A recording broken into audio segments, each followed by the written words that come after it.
A espiritualidade é uma dimensão fundamental da vida humana que se refere à busca por um sentido mais profundo e transcendental da existência. Ela pode se expressar de diversas formas através de práticas religiosas, meditação, reflexão ou conexão com a natureza.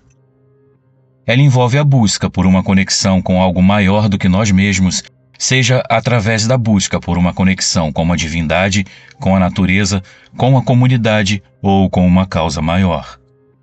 Ela também pode nos ajudar a encontrar significado e propósito na vida, a lidar com desafios e dificuldades e a cultivar uma maior compaixão e empatia pelos outros. Embora a espiritualidade possa ser uma jornada pessoal, ela também pode nos conectar com os outros e com o mundo ao nosso redor. Ela pode nos ajudar a encontrar um senso de pertencimento e a nos sentir parte de algo maior do que nós mesmos. Seja muito bem-vindo, eu sou o Luciano S.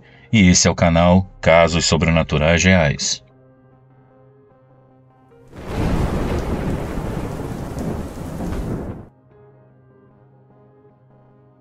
Saudações, lucianos e amigos desse canal querido. Foi com emoção e lágrimas nos olhos que eu escutei a história dos meus bisavós maternos contadas aqui no canal. Penso que contar a vida dos nossos antepassados é uma forma de honrá-los. Eu sou Paula, aqui de Porto Alegre, e continuo o meu relato, fazendo com que os amigos agora conheçam a história da minha família paterna. Se faz necessário, pois em dado momento ambas histórias irão se unir e tudo fará mais sentido. A minha avó, graças a Deus, ainda é viva. E em junho desse ano ela completará 100 anos de idade. Uma dádiva nos dada por Deus. Não conheci, em toda a minha vida, uma pessoa mais bondosa que a minha avó Adir. Ela é uma das maiores bases de espiritismo e amor que eu possuo. Por isso eu possuo informações muito mais detalhadas sobre a sua vida e posso contar tudo com mais riqueza de detalhes. Irei narrar em especial relatos que me foram contados por ela mesma, fatos que me lembro de ter passado tardes e noites ouvindo desde a minha infância e que fazem meu coração, em alguns momentos, se aquecer e em outros simplesmente chorar de emoção. Meus bisavós paternos também vieram da Itália, da parte norte, e se estabeleceram em Santana do Livramento, cidade que faz fronteira com o Uruguai através da cidade de Riviera. Eles se chamavam Antônio e Remília, e era um casal bem jovem. Meu bisavô Antônio era alfaiate, e sua alfaiataria ficava em sua própria casa, na parte da frente, onde ele atendia clientes tanto da cidade de Riviera como de Santana de Livramento. Para que todos possam entender, a distância hoje dessas cidades é de apenas alguns metros, e há 100 anos atrás a distância era menor ainda. Ambos os países eram como um só. Minha bisavó era uma jovem dona de casa que cuidava de 5 filhos e aguardava o 6º. Minha avó conta que eles possuíam uma vida sem luxos, mas que nunca passaram fome ou frio. Sua casa já possuía, inclusive, sistema de captação da água da chuva, algo bem raro na época. Minha avó possui lembranças muito boas dessa época, mesmo passando por mudanças bruscas. Meus bisavós, desde o ano de 1920, já eram espíritas kardecistas praticantes. Eles eram trabalhadores assíduos tanto na mediunidade como na prática da bondade. Possuíam em sua doutrina a sua verdade e seus valores familiares. Minha bisavó Remília, que já estava com a gravidez avançada em seu 8º mês, em uma das noites que estavam saindo do centro e voltando para casa, ela, ao descer a escada, tropeçou e caiu rolando os degraus até cair no chão desacordada. Aquele acontecimento mudaria seu destino para sempre. Ela começou a sentir as dores do parto e teve muito sangramento. Meu bisavô, mesmo em pânico, conseguiu ir buscar o médico e a parteira, mas o filho do casal acabou nascendo sem vida. Minha bisavó teve algumas sequelas, e a minha avó não sabe explicar o que houve, pois ela tinha apenas 4 anos, mas lembra que o médico ia diariamente até sua casa para fazer curativos em sua mãe, que começou a sofrer com uma espécie de gangrena nas coxas e nas pernas, e precisou passar por um tratamento que era muito doloroso na época e que não tinha cura. Ela então definhou até partir em poucas semanas. Imaginem, amigos, como era difícil para um homem ainda jovem ficar viúvo e ter de cuidar de 5 filhos. Meu bisavô Antônio, além de muito triste, deve ter ficado desamparado, pois eles eram a única família que ele possuía e a sua esposa agora o havia deixado sozinho no mundo. Ele então vendeu tudo que tinha na cidade de Livramento e foi morar em Porto Alegre, capital gaúcha, trazendo com ele os seus 5 filhos, na esperança de conseguir melhores oportunidades na vida. Como ele era dirigente da Casa Espírita de Santana do Livramento, ele havia enviado uma carta para a presidente da Federação de Porto Alegre, contando todo o ocorrido e relatando que não tinha condições de cuidar de 5 filhos sozinho e pediu por ajuda aos irmãos espíritas. Uma irmã que morava no Rio de Janeiro e que estava de passagem por Porto Alegre, chamada Dona Zilá, era fundadora de uma casa espírita e muito ativa nos trabalhos de caridade. E ao ver minha avó, tão pequena e frágil, disse ao meu avô que se ele autorizasse, ela a educaria e cuidaria dela até que ele conseguisse se restabelecer na vida. Ela possuía uma vida de conforto no Rio de Janeiro. Era viúva e tinha 4 filhos. Eu mesma a conheci, pois ela faleceu aos 103 anos de idade e a minha avó, até o fim, a chamava de mamãe. Acredito que quando a mãe morria, os filhos eram espalhados entre os padrinhos e os tios naquela época, assim como os irmãos da minha avó foram. Minha avó então foi morar na capital do Rio de Janeiro e ali começou a ter uma educação primorosa, com aulas de francês, literatura, além de ir muitas vezes ao cinema com suas irmãs de criação. A nova família da minha avó realizava o Evangelho no lar todas as semanas. Ela lembra, inclusive, quando houve o lançamento, na matinê, do filme E o Vento Levou, em uma praça no centro do Rio de Janeiro, conhecida como Cinelândia, por sua grande quantidade de cinemas e restaurantes luxuosos. Minha avó contou que ficou maravilhada ao ver todas aquelas luzes e aquelas pessoas caminhando pelo local. Era uma espécie de acontecimento social no Rio de Janeiro daquela época, quando um filme novo era lançado e ali era o local que todos queriam ir aos fins de semana. Sua mãe adotiva permitiu que ela fosse ao cinema com o compromisso de ir fazer a caridade no domingo, logo pela manhã. Luciano, minha avó lia o Evangelho, mas até então tudo o que ela sabia era apenas teoria, e seus questionamentos eram incisivos, pois já que ela havia perdido a mãe muito cedo, ela era um tanto questionadora. A conhecida lei da ação e reação para ela era algo questionável, e o espiritismo, para ela, não passava de uma simples crença, como várias que existiam naqueles tempos. Então, a Dona Zilá a convidou para uma reunião que mudaria sua vida.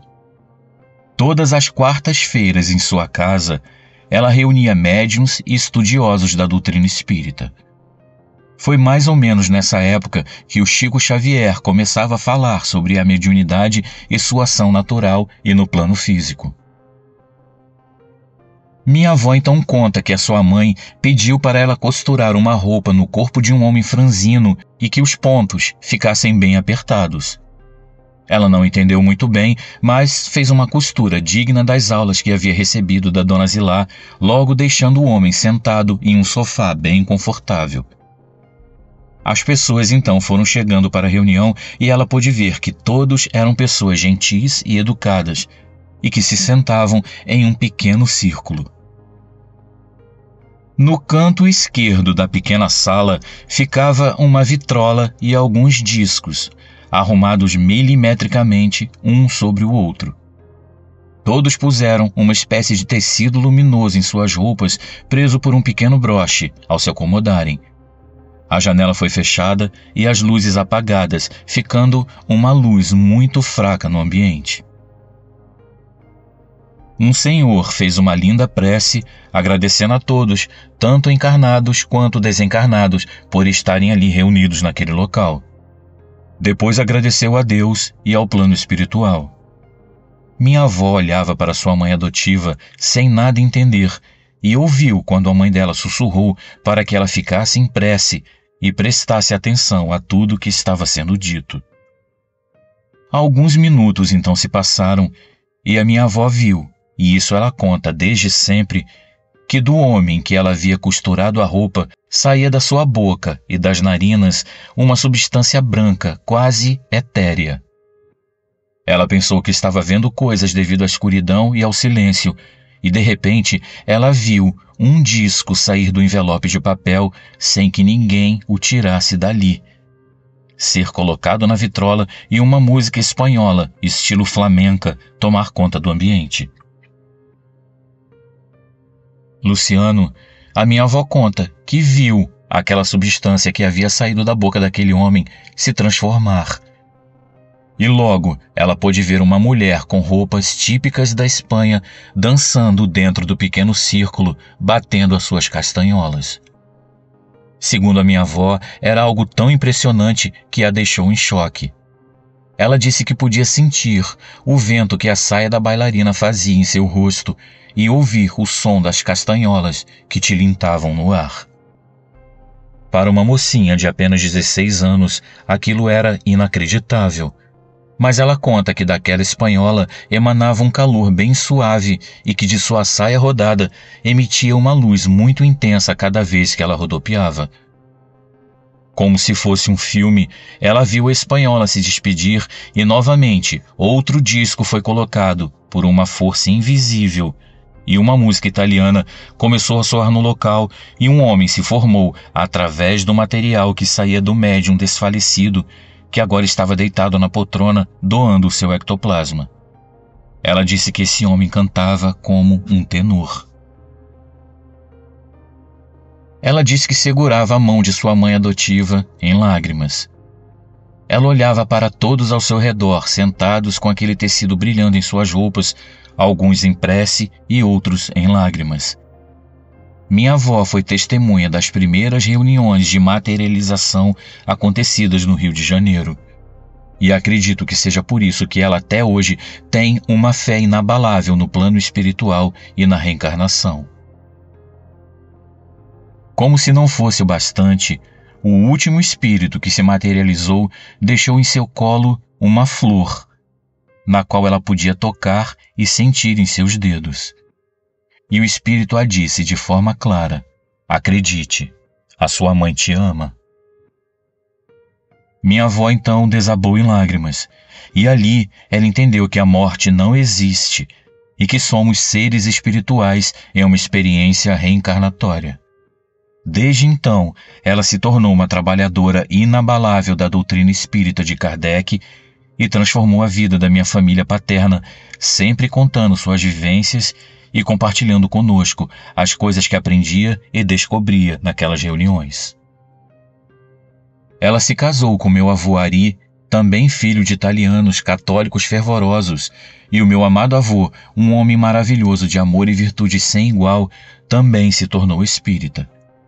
Eles chegaram a visitar o médium Chico Xavier por 3 vezes ao longo da vida. Em uma dessas visitas, ela conta que recebeu notícias dos pais. Meus amigos, antes de terminar esse relato, eu quero adiantar o tempo e contar uma passagem com o médium Divaldo Franco. O meu bisavô Antônio sofreu um infarto quando eu tinha apenas 6 meses de vida, e ela, muito ligada ao pai, estava bastante preocupada com o estado de saúde dele, que estava internado, mas estava se recuperando bem. Naquela noite, o Divaldo Franco iria palestrar na Federação Espírita Gaúcha, e os meus avós eram trabalhadores assíduos desse centro espírita. Após a palestra, houve o jantar com os espíritas da fundação e o Divaldo, Então a minha avó, muito ansiosa por pedir pela saúde do meu bisavô na época, perguntou a ele: Divaldo, meu pai teve um infarto, mas está se recuperando bem. Por favor, Divaldo, pode pedir intercessão ao plano espiritual? Ela então conta que o Divaldo segurou sua mão e, com um sorriso terno como de um pai, respondeu: Os espíritos me dizem que um copo de cristal, depois que se quebra, não pode ser colado novamente. Luciane e amigos, meu bisavô Antônio desencarnou 2 dias depois que a minha avó ouviu aquelas palavras do médium Divaldo Franco. O conhecimento espiritual pode nos ensinar a lidar com as nossas dores e perdas. Ter a certeza de que somos espíritos imortais traz uma certeza de que tudo que vivemos aqui nessa terra possui um propósito.